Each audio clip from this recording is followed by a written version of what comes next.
রাজ্য জুড়ে উত্তপ্ত পরিস্থিতি, দিকে দিকে চলছে জনসভা।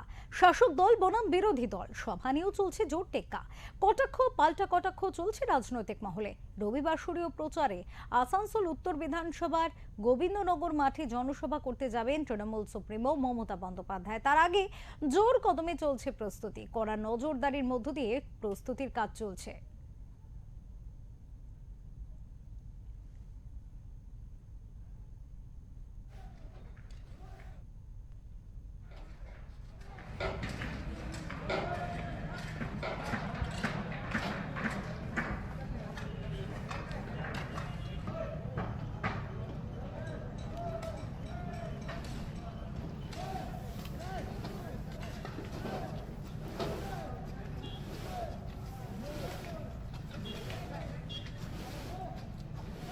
রবিবার শুরুও প্রচারে আসানসোলে যাবেন তৃণমূল সুপ্রিমো, আর তার আগে কিন্তু যথেষ্ট প্রস্তুতি নজরে পড়ছে। এ বিষয়ে কথা বলবো, আমাদের সাথে রয়েছেন আসানসোল থেকে আমাদের প্রতিনিধি জয়ন্ত সাহা। জয়ন্তর সাথে কথা বলবো, জানবো এই সম্পর্কে বিস্তারিত। জয়ন্ত, রবিবার শুরুও প্রচারে সেখানে তৃণমূল সুপ্রিমোর উপস্থিতি, তার আগে প্রস্তুতি কিরকম চলছে? প্রথমে জানিয়ে রাখি, উত্তর বিধানসভা গোবিন্দনগর এলাকা থেকে সভা শুরু হবে মমতা বন্দ্যোপাধ্যায় সুপ্রিমো। তার জন্য প্রস্তুতি চলে, সকাল থেকে আমরা ছবি তুলে ধরেছি। বিভিন্ন রকম কাজ হচ্ছে, প্যান্ডেলের কাজ করা হচ্ছে, বিভিন্ন রকম মাইক লাইট পোস্টার লাগানোর কাজ শুরু করেছে। চারিদিকে পুলিশ বাহিনী রয়েছে, এলাকা পুরো ঘিরে দেওয়া হয়েছে। পাশে মমতা বন্দ্যোপাধ্যায় দুপুরে হেলিকপ্টারে নামবে, তারপরে সভা করবেন। সেখানে এই সভায় থাকছেন উত্তর বিধানসভায় তৃণমূল প্রার্থী মালাগড় থাকছেন, এবং কুলটি তৃণমূল প্রার্থী অভিজিৎ ঘটক থাকছেন।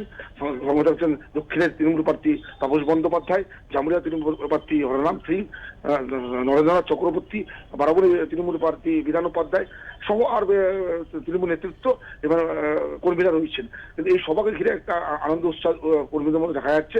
সকাল থেকে কিন্তু প্রস্তুতির কাজ চলছে, জোর কদমে প্রস্তুতির কাজ যেটা বলা চলে। বিভিন্ন কাজ চলছে, চারিদিকটা পুলিশের মোতায়েন রয়েছে, ঘিরে দেওয়া হয়েছে। জয়ন্ত, এই বিষয়ে প্রশ্ন রাখতাম তোমার কাছে যে সেখানে পুলিশের নিরাপত্তা বা নিরাপত্তার দিকটা যদি বলা হয়, তাহলে সেদিকটা কিভাবে দেখছো, কেমন রয়েছে? একদম একদম তোমার জানিয়ে রাখি অপূর্বা, যে মাঠে সভাটা হবে উত্তর বিধানসভা গোবিন্দনগর মাঠ যেটা বলা ছিল, তার পাশে কিন্তু মমতা বন্দ্যোপাধ্যায় হেলিপ্যাডের জায়গা করা হয়েছে। সেখানে হেলিকপ্টারে মমতা বন্দ্যোপাধ্যায় নামবে, সেখানে পুলিশ চারিদিকে ঘিরে রেখে দিয়েছে।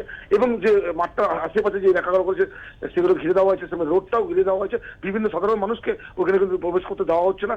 যেহেতু মিডিয়া পারছে না, আমরা প্রবেশ করতে পেরেছি, আমাদেরকে চেকিং করে ঢুকতে দেওয়া হয়েছে, আমরা সেখানে ছবি করতে পেরেছি। কিন্তু যেটা আমরা জানতে পারছি, পুলিশ কিন্তু অন্যত্র কোনো সাধারণ মানুষকে ভেতরে প্রবেশ করতে দিচ্ছে না। একদম পুরো খতিয়ে দেখছে কে বা কারা এখান দিয়ে যাচ্ছে, বারবার করে জিজ্ঞাসা করছে। নিরাপত্তা একদম বলাই মুড়ে দেওয়া হয়েছে গোবিন্দনগর মাঠ থেকে, আমরা দেখতে পাচ্ছি। কাল দুপুরে কিন্তু মমতা বন্দ্যোপাধ্যায় সভা করবেন, রাজনৈতিক সভা যেটা বলা হচ্ছে নির্বাচনী সভা। প্রার্থীদের হয়ে তিনি প্রচার করবেন, প্রচারে আসছেন মমতা বন্দ্যোপাধ্যায়। অপরূপা। জয়ন্ত, এই সভাকে কেন্দ্র করে কর্মী সমর্থকদের মধ্যে কি হাওয়া বুঝছো? তারা কতটা খুশি বা তারা কতটা উদ্যোগ রাখছে, উদ্যমী হয়েছেন? একদম তোমার প্রথমে জানি, আসানসোল সাবডিভিশন 6টা বিধানসভার ক্যান্ডিডেট থাকছিল উপস্থিত। এই যারা তৃণমূল প্রার্থী রয়েছে 6টা বিধানসভা, তারা কিন্তু ওই সভাতে থাকবেন। সঙ্গে কিন্তু পার্শ্ববর্তী জেলার থেকেও কিন্তু ক্যান্ডিডেট আসতে পারে, বা এমনি রাজনীতির যারা তৃণমূল যুক্ত কর্মীরা, বড় নেতারা তারা থাকছেন। জেলা সভাপতি সভাধিপতি সহ বিভিন্ন নেতৃত্ব তারা উপস্থিত থাকবেন। তার মধ্যে আনন্দ সাধারণ মানুষের সঙ্গে আমরা কথা বললাম, তৃণমূল নেতৃত্বের সঙ্গে আমরা কথা বলেছি।